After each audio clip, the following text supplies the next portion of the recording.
Welcome to Cannes to the 71st edition of the festival, where Chopard has been the official partner for just about 2 decades. We're here on the rooftop of the Martinez Hotel, just about to hear Caroline Scheufele speak about her latest high jewelry collection, inspired by her dreams in travel.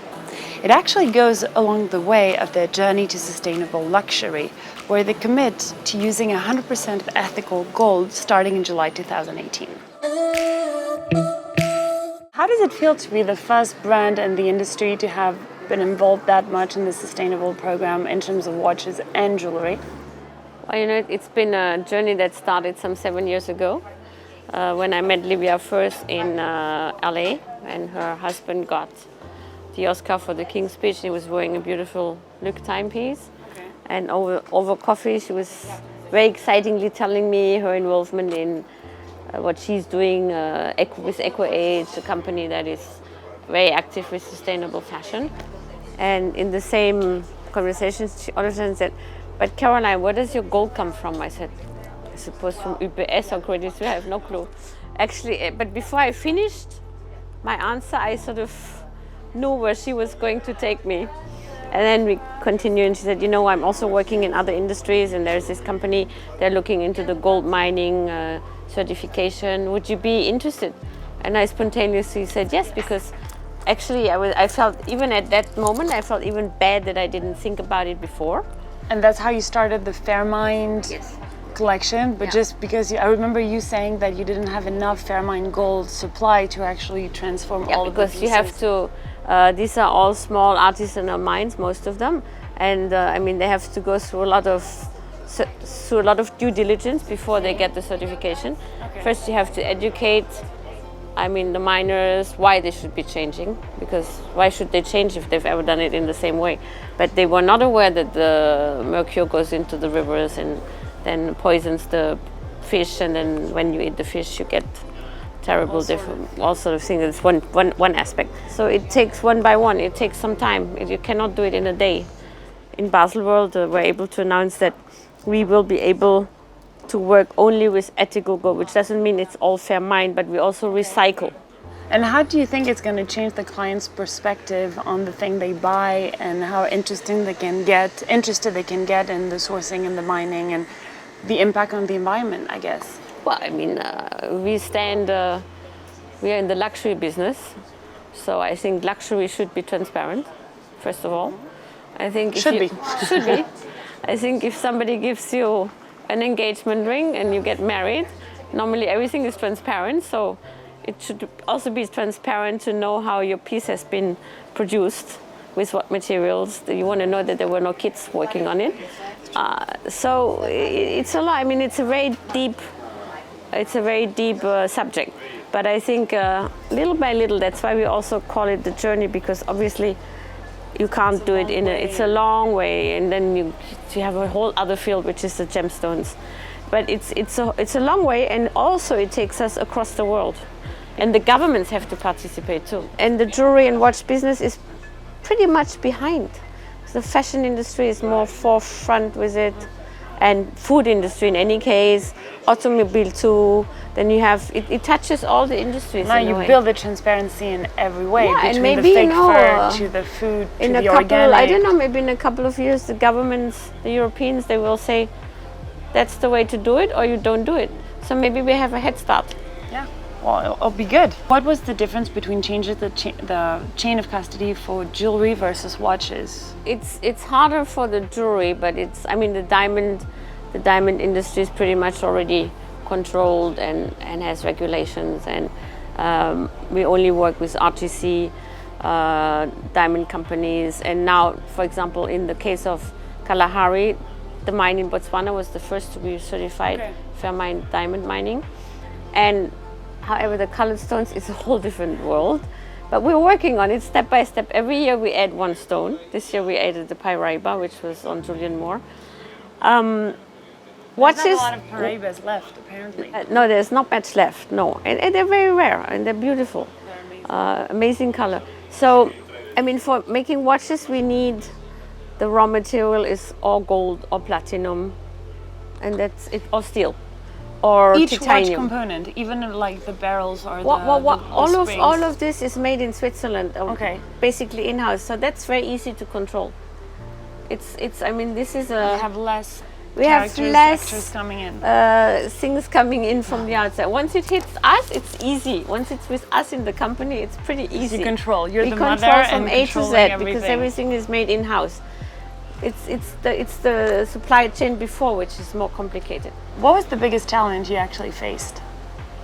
Well, I guess the most complicated step was the first step, the change.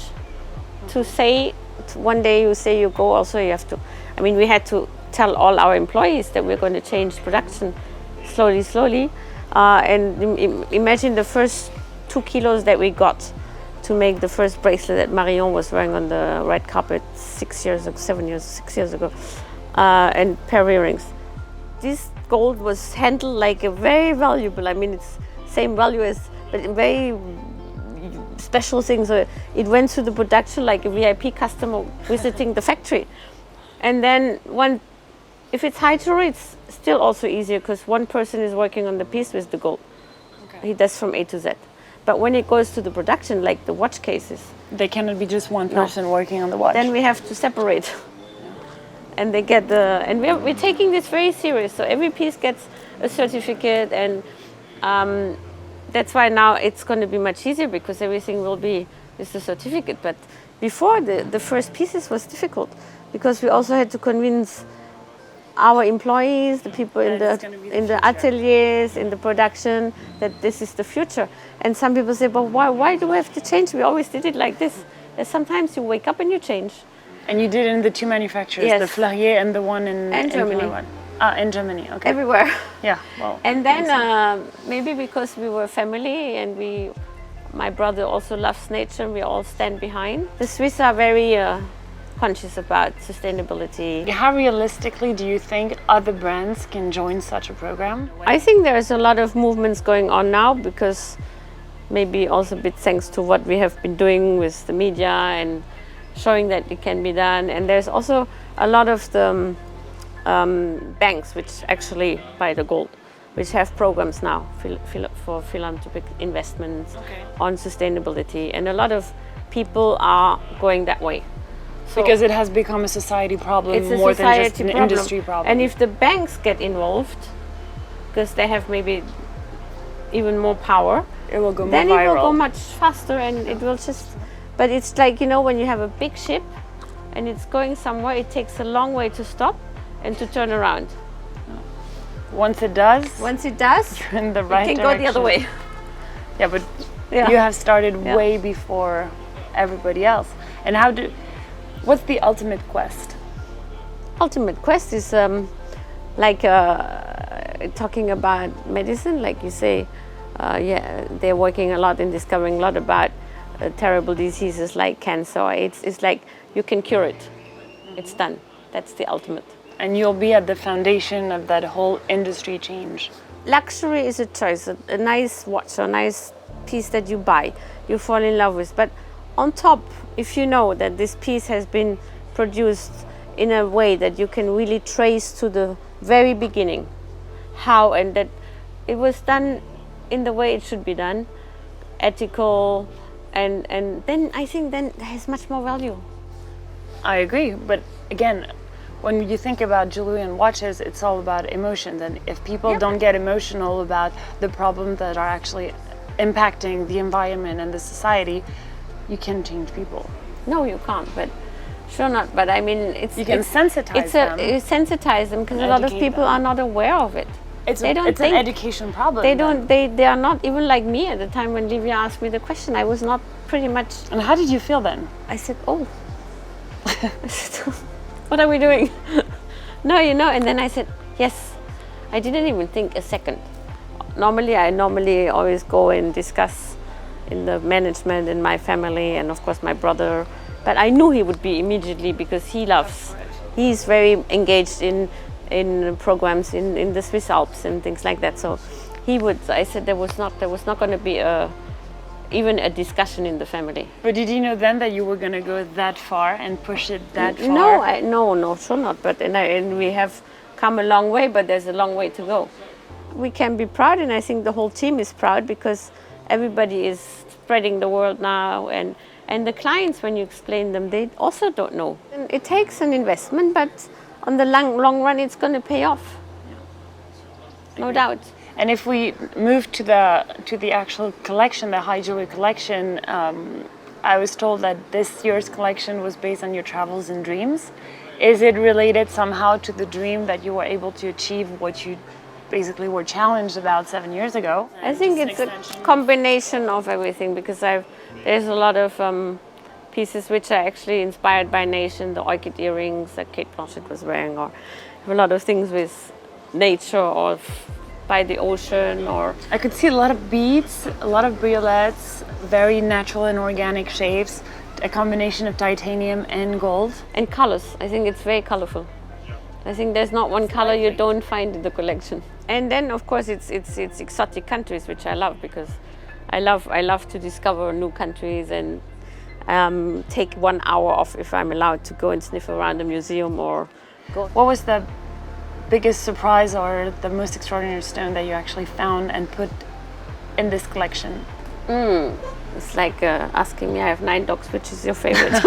Well, I would say, talking about the Paraiba, there's this Paraiba with this very deep green color, which is really, I've never seen. So, I mean, I see a lot of stones every day, but sometimes you come across when you say, oh, that's a Paraiba too, and you could be nearly an emerald. So that one for sure is one of my favorite. Now, I mean, all the color stones have a story to tell. And they come, if you think how long they have been under the earth, for over 1 billion years, makes the dinosaur look young. How does it come that you can come up with such different designs? It's ongoing. Even as I'm here, I'm having some ideas for the next collection, and you cannot sit on a chair and say push a button and the ideas come. It doesn't happen like this. Even a word can give you an inspiration, or music, or food, or fruits, or anything. But you cannot say, okay, today I have to be creative. It doesn't work like that. That would be great. And do you believe in the meaning of stones and what they call lithotherapy, where depending on you can cure and I think they have energy. They do have energy because they were formed and shaped by energy, with extreme heat, extreme pressure, kilometers down the earth. So they have energy. I also believe that some stones most of them have a very benefactory energy or good energy. Or when sometimes I always buy the roughs or the stones, I said yes, no, yes, no. Some I don't feel. They don't talk to me. So I'm like, oh. Watch brands should start talking about energy, even put in their watches. But I think, some people, they put the watch on and it never goes, it stops. It stops, so it goes off. So there's a problem between the person and the time. I mean, not the time, but the watch itself. It happens. I mean, we don't understand. They come back to the world, not many times, but it happens. But for the high jewelry, and most of the jewelry timepieces are mostly made with quartz. Rarely are the time where you have mechanical movements. No. Now in all the new happy sports, okay. They have automatic movements. Okay. So there was also a big change, because also the Asian clients, they much prefer mechanical movements. In the case of the Kalahari watch, it has even a Luke ladies movement, mechanical, because a piece like this should work forever. But what made you decide of actually incorporating in the high jewelry collection that you always present in men's and gentlemen's pieces? Because they go on the red carpet in a black tie and they're supposed to have a nice timepiece. But you waited 21 years to do it. But we started to have a men's lounge here 3 years ago. But it's the first time I was thinking, but we should have for the men something. Even they always pay for the beautiful diamonds for their wives, so might as well give themselves a nice present.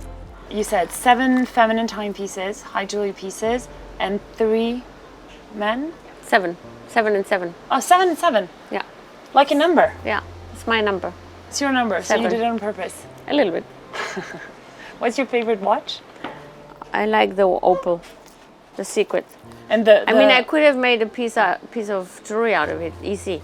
But Why the did you minute decide I to had make it a cup? in my hand, I decided, because it was very flat on the other side, Okay. that and since I said this year theme is secret, because like you discover things, I said this is going to be a secret watch.